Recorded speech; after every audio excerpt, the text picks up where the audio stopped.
êtes sur Kavi TV, bonsoir et bienvenue.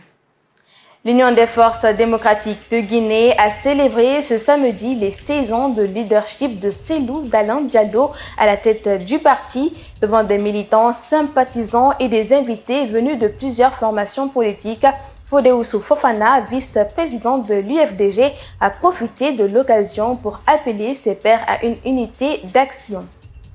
23 magistrats de la Cour suprême iront à la retraite à partir de fin décembre. C'est le ministre de la Justice et des Droits de l'Homme qui a fait l'annonce hier vendredi au sortir d'une rencontre avec les acteurs de l'appareil judiciaire.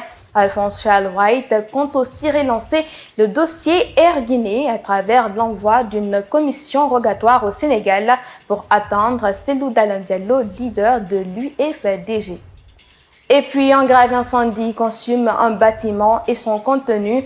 Le drame s'est produit hier vendredi à Bessia-Port-An dans la commune de Matoto. En cas de mort et 4 blessés, dont 2 graves, ont été enregistrés, ainsi que des dégâts matériels considérables selon un bilan provisoire. Plus de détails, c'est dans ce journal. L'Union des forces démocratiques de Guinée a célébré ce 18 novembre les 16 ans de règne de Cellou Dalein Diallo à la tête du parti. La cérémonie tenue au siège du parti, ses militants et sympathisants l'ont célébré avec faste en présence de plusieurs invités venus de nombreuses formations politiques dont le RPG Arc-en-Ciel. Sur ordre d'Alpha Condé, c'est l'ancien ministre de l'enseignement technique, Lansana Komara, qui a conduit la délégation de l'ancien parti au pouvoir. Dr Fodéoussou Fofana, vice-président de l'UFDG, en a profité pour rappeler à ses pairs vers les autres pour unir leurs forces face aux défis du moment. Amara Bangoura. L'exil forcé de leur leader ne les aura pas empêchés de célébrer les 16 ans depuis l'avènement de Cellou Dalein Diallo à la tête de l'UFDG. Ces 16 années ont été le reflet de notre engagement indéfectible envers les valeurs qui nous unissent, la démocratie, la justice sociale et la prospérité pour tous. Sous la vision éclairée du président Cellou Dalein, nous avons fait face à des défis avec résilience et nous avons œuvré sans relâche pour le bien-être de notre nation. Les militants célèbrent cet anniversaire dans une atmosphère politique divisée et de transition tendue dont ils reprochent une gestion unilatérale. Le vice-président de l'Union des forces démocratiques du Guinée en appelle à l'unité des acteurs politiques. Il est temps qu'on se retrouve, qu'on fasse une rencontre, écrire un mémorandum, aller le déposer à qui de droit. C'est monsieur le colonel Mamadi Doumbouya. Allons le voir, c'est un Guinéen comme nous. Allons le voir pour dire voilà ce que nous pensons de la Guinée. Dans la loge officielle, les représentants de plusieurs formations politiques, dont l'ancien parti au pouvoir, Lansana Komara, a porté la voix du président déchu auprès de son ancien adversaire politique. En vous remerciant pour cette invitation qui nous a été faite et qui fut très appréciée par tous les membres de la direction nationale de notre parti, je voudrais vous exprimer notre attachement aux valeurs cardinales de notre doctrine de rassemblement du peuple de Guinée fondée sur l'indivisibilité toutes les fois que la nation est menacée. C'est le cas de la désolation de toutes les Guinéennes et de tous les Guinéens suite au coup d'État sanglant du 5 septembre 2021. Cette désolation multidimensionnelle est plus visible avec des officiers d'armes qui ne veulent pas respecter leur parole d'officier. Depuis 2007, Cellou Dalein Diallo assure la présidence de l'Union des forces démocratiques de Guinée. Au siège du RPG Arc-en-Ciel, l'Assemblée générale de ce samedi a porté sur la célébration de l'an 16 de l'arrivée de Cellou Dalein Diallo à la tête de l'UFDG, à laquelle prend part des cadres du parti et à la lecture d'un éditorial sur les réalisations du régime d'Alpha Condé déchu le 5 septembre 2021. Mamadou Taneba. L'ancien parti au pouvoir a désigné quelques responsables et militants de sa formation politique pour répondre à l'invite de l'UFDG dans le cadre de la célébration de l'an 16 de l'arrivée du principal opposant d'Alpha Condé pendant les 11 dernières années. Une invitation que le RPG ne pouvait faire autre que de répondre, selon son secrétaire permanent Dr Sékou Condé. Cellou Dalein Diallo a passé 16 ans à la tête de l'UFDG. Il mérite bien qu'on fête cet anniversaire-là. Et en tant que parti allié de fête, comme vous le savez, notre devoir, c'est de montrer à l'UFDG que le RPG n'est contre personne en Guinée. Nous sommes avec tous les partis politiques, surtout ceux qui donnent la main au RPG pour travailler, comme nous le faisons actuellement avec l'UFDG. Notre devoir, c'est de répondre à leur invitation. Le mercredi passé, la CRIEF a autorisé l'ancien ministre d'Alpha Condé en détention au Guilavogui à aller se faire soigner en dehors de la Guinée. Pour Dr Sékou Condé, la justice guinéenne ne fait pas honneur. La justice guinéenne est en train de nous déshonorer tous. Ceux qui sont innocents sont maintenant en prison. Comment on peut prendre quelqu'un pour flagrant délit? Flagrant délit en justice, ça se juge directement. Un jour, 2 jours, on le juge et on situe sa responsabilité, on l'emprisonne ou bien on le libère. Mais un flagrant délit qui dure plus de 2 ans n'est plus un flagrant délit. Au cours de cette rencontre hebdomadaire, le RPG Arc-en-Ciel a rendu public un éditorial qui aborde les réalisations de l'ancien président, Alpha Condé. Justice à présent, au sortir d'une rencontre hier vendredi avec les magistrats à Conakry, le ministre de la Justice et des Droits de l'Homme a annoncé la mise à la retraite des 23 magistrats de la Cour suprême, un processus qui rentrera en vigueur à partir de fin décembre. Le garde des Sceaux s'est aussi prononcé sur le dossier Air Guinée concernant Cellou Dalein Diallo. En Soubaï Le Baldé pour plus de détails.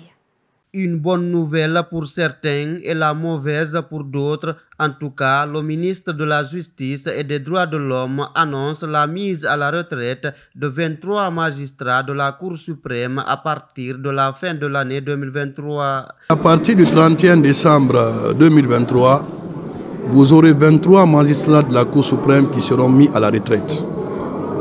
Quand vous prenez le ratio de magistrats par habitant, normalement, c'est un magistrat pour 10 000 habitants. Nous sommes face à une population estimée à 12 à 13 millions d'habitants. Donc ça veut dire que le ratio est loin d'être satisfait. La première solution que le président de la République nous a appuyée pour régler cette question, parce qu'on dit gouverner c'est anticiper. Nous, on n'a pas attendu que les magistrats soient mis à la retraite pour nous courir par-ci par-là et pour trouver la solution à ça. Nous avons demandé l'autorisation de Monsieur le Président de la République que le département de la justice, contrairement à des années passées, puisse recruter cette fois-ci 100 magistrats et 100 élèves greffiers. Ça a été acté. Ces magistrats sont au centre de formation judiciaire. Il faut accélérer leur formation théorique pour qu'ils se retrouvent le plus vite que possible au niveau de ces juridictions. Concernant le dossier Air Guinée à la Cour de répression des infractions économiques et financières, Alphonse Salrouaït déclare que la justice sénégalaise a été saisie pour entendre Cellou Dalein Diallo dans cette affaire. Vous prenez le cas du dossier de Cellou aujourd'hui, la justice sénégalaise a été saisie pour que M. Cellou soit entendu à partir du Sénégal. Ça a été transmis. Il y a aussi Sekouba Konaté qui doit être entendu du côté de la France. Ça aussi, les autorités françaises sont saisies. Donc je tiens à vous dire que tout ça rentre en ligne de compte de la lutte contre l'impunité.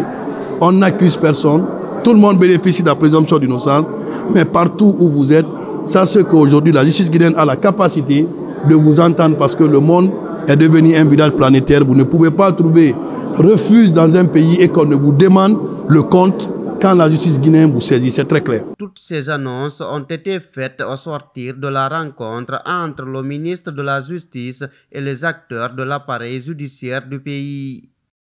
Parlant de l'envoi de cette commission rogatoire au Sénégal pour entendre Cellou Dalein Diallo dans le dossier Air Guinée, Dr Diao Baldé, membre de l'ANAD, souligne que c'est un dossier déjà clos. Il estime que c'est une manière de détourner la volonté du peuple. Suivez-le au micro d'Amara Bangora. Celui qui a acheté l'avion l'a dit publiquement avec qui il a acheté l'avion. Et là où il a déposé cet argent. C'est un vieux dossier de plus de 20 ans. Du point de vue comptable, c'est un dossier qui est complètement clos pour nous. Du moins maintenant, pour ce qui est des commissions rogatoires, à la justice de faire. Mais ce qui reste clair, c'est que l'UFDG croit à son candidat, croit à son leader. Et nous, au niveau de l'ANAD, nous croyons à notre leader, à notre président, et nous l'accompagnons, nous le soutenons, et que ce n'est pas par des manières comme celle-là qu'on peut détourner la volonté populaire de ce peuple.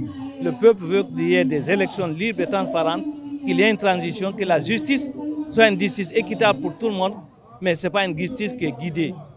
Autre titre de ce journal, un mort et 4 blessés, dont 2 graves.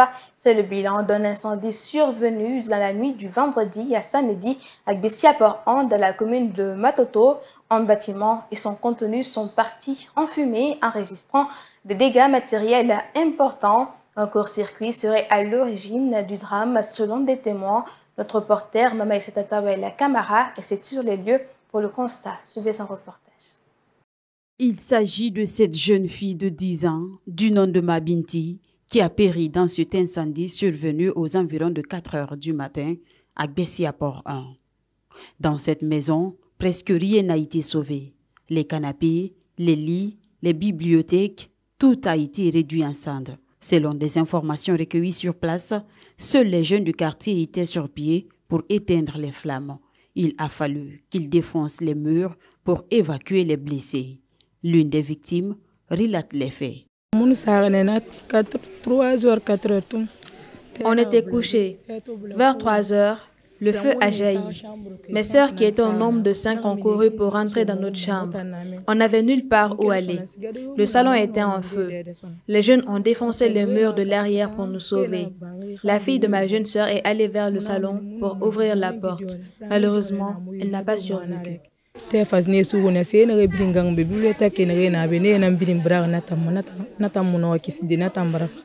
Aux environs de 3 heures, ce quartier a enregistré des variations de tension du courant électrique selon les victimes. L'homonyme de la défunte, sous le choc, n'en revient pas. Mon homonyme est décédé. La maison a brûlé et mon homonyme aussi. Et Dieu. Ibrahima Sorisila demande aux autorités de trouver solution pour éviter d'endeuiller les familles. Les autorités doivent nous aider pour mettre fin aux incendies en Guinée. Nous ne pouvons pas vivre sans l'électricité. Ce sont eux qui doivent nous aider à combattre cela. La petite fille de 10 ans a été inhumée ce samedi matin et les 4 autres blessés ont été conduits dans un centre de santé. Direction la préfecture des Erékoré, là-bas, les citoyens disent être confrontés à d'énormes difficultés ces dernières années. À Erékoré, aujourd'hui, des activités comme le commerce de l'huile de palme et l'agriculture traversent des moments difficiles. À cela s'ajoute l'état piteux des routes de certains quartiers. Notre reporter a interrogé quelques citoyens. Suivez leur réaction. Nous sommes dans la préfecture de Erékoré, la capitale de la Guinée forestière. À l'image des autres villes du pays, les conditions de vie des citoyens sont aussi difficiles dans cette ville? Quelles sont les difficultés auxquelles ils sont confrontés? Pour obtenir une réponse à toutes ces questions, nous avons promené nos micros dans les différents quartiers de Erékoré. Suivez la réaction des citoyens. Par rapport à la population de Jérôme-Koré, on ne s'adresse pas à l'agriculture normalement, mais nous sommes en manque de moyens financiers. Donc c'est ce qui nous met toujours en retard. Comment est la situation de la jeunesse ici? La situation de la jeunesse, je peux voir un mot, la jeunesse se base seulement sur les taxis-motos parce qu'ils n'ont pas d'emploi. Nous avons beaucoup de difficultés.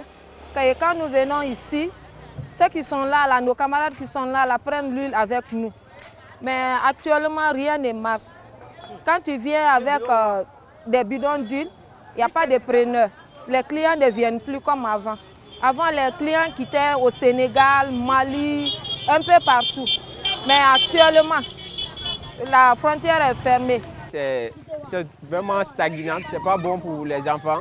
Et après la pluie, les enfants du quartier veulent rentrer à l'école, il n'y a pas moyen. Ils sont obligés de marcher dans ça. Allez-y en classe encore, s'asseoir avec même saleté, vraiment c'est décourageant.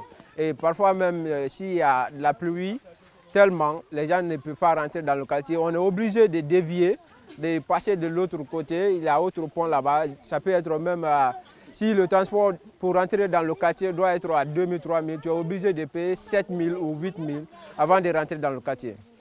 En mode sport, dans ce journal, le Sili national de Guinée s'est imposé sur le score de 2-1 contre l'Ouganda ce vendredi pour sa première sortie au compte des éliminatoires de la Coupe du Monde 2026.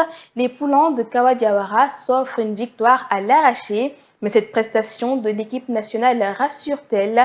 Les spécialistes rencontrés ne sont pas du tout convaincus. On se veille le balai. Pour ce journaliste sportif, le Sili national de Guinée a été moins convaincant lors de son match contre l'Ouganda au compte des éliminatoires de la Coupe du Monde 2026.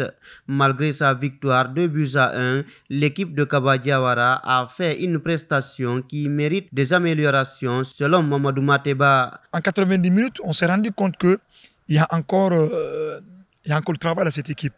Parce que quand même, le Sili a ouvert le score, l'Ouganda est revenu à la marque.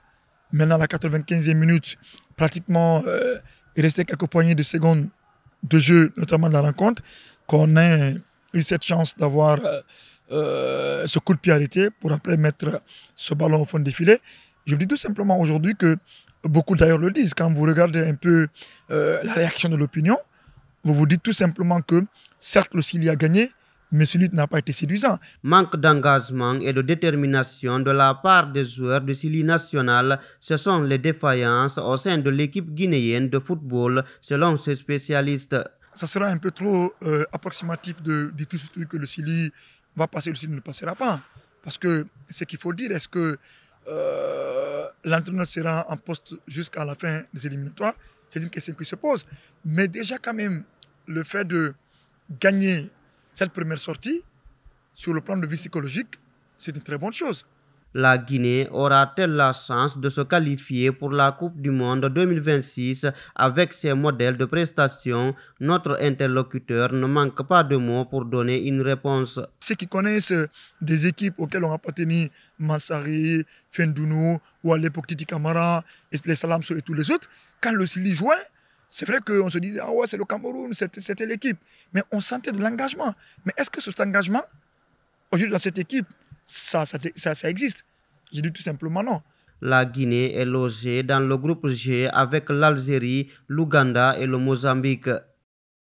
Au Libéria, George Weah a concédé dans la soirée de ce vendredi sa défaite face à son opposant Joseph Boaké à l'élection présidentielle de ce mardi avec 50,89% des suffrages contre 49,11%. Le vétéran de la ville politique libérienne s'impose ainsi face au président sortant. D'après le décompte, dans 99,58% des bureaux de vote, une élection vivement commentée par les analystes. Mariam Boibari.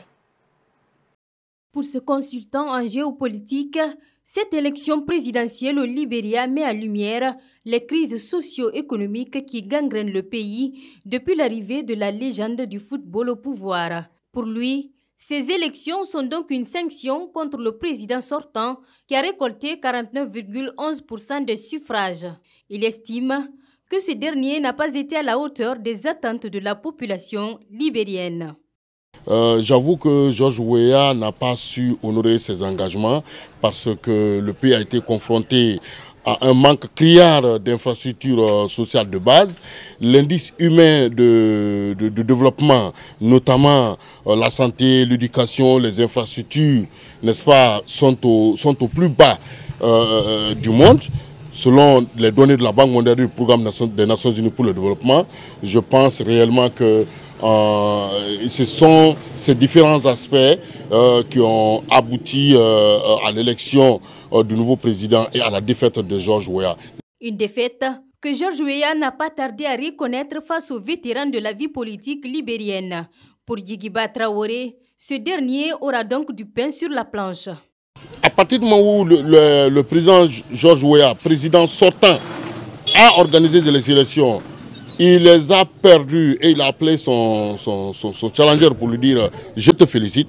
J'ose croire que ce dernier saura tirer les leçons réelles pour mettre en place les institutions et les structures qui peuvent permettre au pays, n'est-ce pas, d'amorcer le processus de développement tant souhaité, n'est-ce pas, par les Libériens.